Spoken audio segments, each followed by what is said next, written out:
अस्सलामुअलैकुम।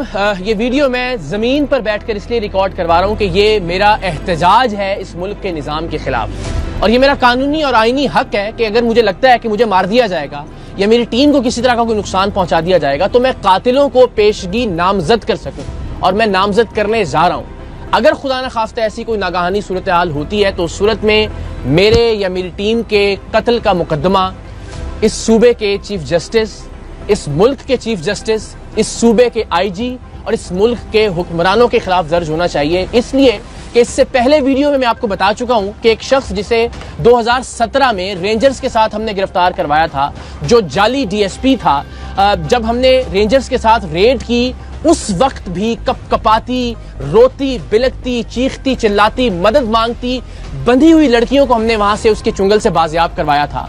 हमारे लोगों ने उसकी टीम में शामिल होकर उसकी खूंखार वारदातों को रिकॉर्ड किया था।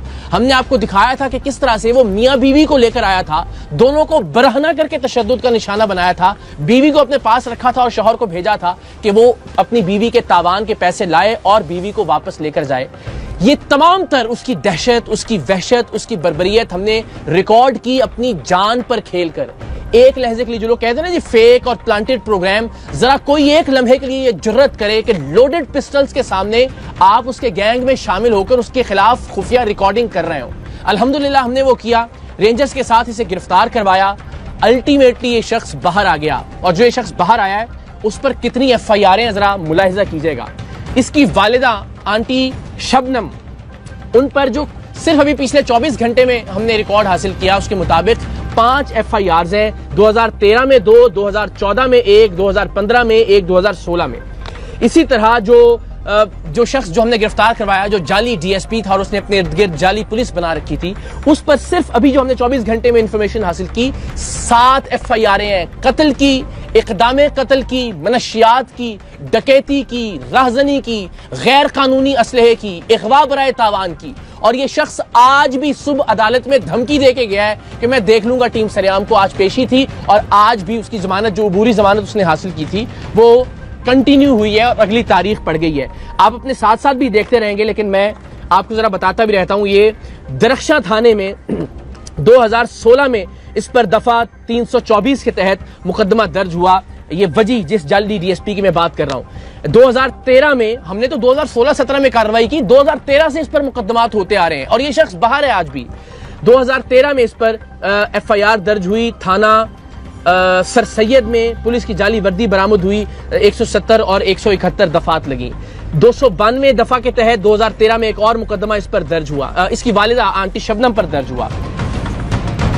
फिर वजी पर 2016 में 10/5/2016 को एक और मुकदमा दर्ज हुआ, 170, 171 और दफा 34 के तहत थाना सर सैयद में। फिर 2/1/2016 को एक और मुकदमा इस पर दर्ज हुआ, 292, 294, 34, 371 A का। फिर वजी पर 2016 में 10/5/2016 को एक और मुकदमा दर्ज हुआ सिंध आर्म्स एक्ट के तहत, जिसमें एक पिस्टल 9mm बरामद हुई, 3 अदद लोडेड मैगजीन बरामद हुए इससे। फिर वजी साहब पर 2014 में एक और मुकदमा दर्ज हुआ जिसमें 1140 ग्राम चर्स बरामद हुई, और मेरी इल्म के मुताबिक 1000 ग्राम से ज्यादा पर सजाए मौत होती है। लेकिन ये साहब आज भी बाहर हैं और धमकियां दे रहे हैं। अगेन, धमकियों से डरने वाले नहीं, हर दूसरा आदमी इसी कैलिबर का हमने अल्हम्दुलिल्लाह बेनकाब किया है, और ये सारे के सारे हमारी जान के दर पे हैं। लेकिन चूंकि इसने कोशिश की अगवा करने की हमारी टीम के एक मेंबर को, उसकी CCTV फुटेज भी आप देख सकते हैं, हमने पिछली वीडियो में बताया भी, तो इसलिए जरा हम बेनकाब करना चाह रहे हैं इस मुल्क के सिस्टम को भी कि ये इतनी FIRों के बावजूद ये आदमी इस वक्त खुला फिर रहा है और धमकियां दे रहा है। 6/9/2014 को वजी साहब पर एक और FIR हुई, 394 और 34 तेपे के तहत। इस शख्स पर जाली डीएसपी वजी पर 2/1/2014 को एक और मुकदमा दर्ज हुआ सिंध आर्म्स एक्ट के तहत, जिसमें रिवॉल्वर 32 बोर 2 राउंड जिंदा यानी और बगैर लाइसेंस के ये बरामद हुए। से सारी आप अपने साथ अपनी स्क्रीन पर देख सकते हैं। 28/5/2015 को वजी पर एक और मुकदमा दर्ज हुआ, 342, 324, 355, 170, 171, 392, 34, 504, 337 ये दफात लगी इसके अंदर। फिर जनाब इनकी वालिदा पर, आंटी शबनम पर, जो कि बुनियादी तौर पर एक फहाशी का अड्डा चलाने का और मनशियात का अड्डा चलाने का काम करती हैं, 2014 में, ये नई एफआईआर नहीं है, 2013 से ऑनवर्ड्स की एफआईआर आपको दिखा रहे हैं, 1595 ग्राम चर्स बरामद हुई 2014 में। ये एफआईआर आप स्क्रीन पर देख सकते हैं। फिर जनाब एक और मुकदमा दर्ज हुआ और उसकी तारीख है 15/3/2020। ये थाना सर सैयद सेंट्रल में दर्ज हुआ और इसमें 371, 372 तेपे, 34 तेपे, ये सारी दफात लगी। ये वो हैं जो अभी हम हासिल कर सके रिकॉर्ड।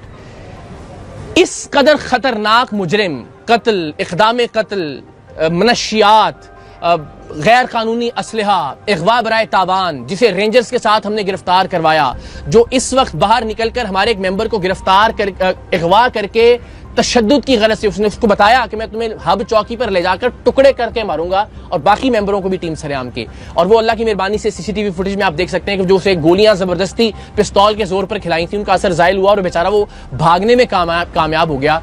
तो उस अगवा का जो पर्चा हुआ उसकी गिरफ्तारी से पहले जमानत हो गई और आज उसकी जमानत में मजीद तौसी हो गई है। इस कैलिबर का शख्स इस मुल्क के अदालती निजाम के हाथों आजाद फिर रहा है। हमें तो अल्हम्दुलिल्लाह, मैंने अर्ज किया कि आप, ये तो एक बहुत ही छोटे लेवल का मुजरिम होगा, इससे बड़े बड़े मुजरिमों को बेनकाब किया है। हम तो जब घर से निकलते हैं तो अपने बच्चों का माथा चूम के इस नीयत से निकलते हैं कि वापस पता नहीं आ सकेंगे या नहीं आएंगे, किस गोली पर हमारा नाम लिखा होगा। टीम सरेआम के जितने भी मेंबर हैं अल्हम्दुलिल्लाह जान लिटरली हथेली पर रखकर बेनकाब करते हैं मुजरिमों को और हर वक्त मौत का सामना करने के लिए तैयार रहते हैं। लेकिन जो खतरनाक चीज है, एक तो ये कि एक ऐसा आदमी जिसने टीम सरेआम की मदद की, वो अगवा हुआ, अगवा होने से वो बच निकला किसी तरह से, और उस पर जो एफआईआर हुई उसमें उसको जमानत मिल गई, उस मुजरिम को जिस पर दर्जनों मुकदमात हैं, कत्ल के, इक़दाम कत्ल के, असलहे के, अगवा बराए तावान के। और इससे बढ़कर ये कि आज भी अदालत में खड़े होके वो उस शख्स को धमकी दे रहा है कि मैं देख लूंगा तुम्हें भी और टीम सरेआम को भी। तो ये मुझे नहीं पता कि कौन सा लफ्ज इस्तेमाल किया जाना चाहिए इस मुल्क के निज़ाम इंसाफ के लिए। पुलिस एहलकार ज़ाहिर वो यही कर सकते हैं, उन्होंने ये इतने सारे पर्चे दिए हैं उस पर। अब ज़ाहिर अदालतों का काम है कि उसको सजा दी जाए, कम से कम ऐसा खतरनाक आदमी बाहर ना हो। 3 साल ये जेल में रहकर आया है और जेल में रहने के बाद इसने एक पूरा गैंग तश्कील दे दिया है और बाहर आकर जो ये कार्रवाइयाँ कर रहा है उसकी भी हम तफसीलात इंशाल्लाह जल्द आप लोगों से शेयर करेंगे।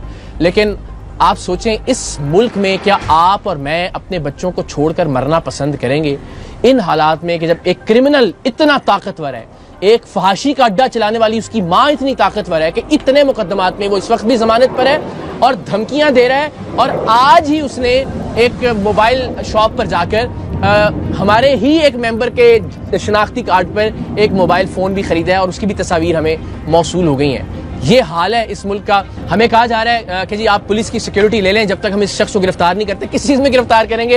ये इतने सारे मुकदमे हैं, सब में तो उसकी बेल हो गई, वो बाहर आ गया है।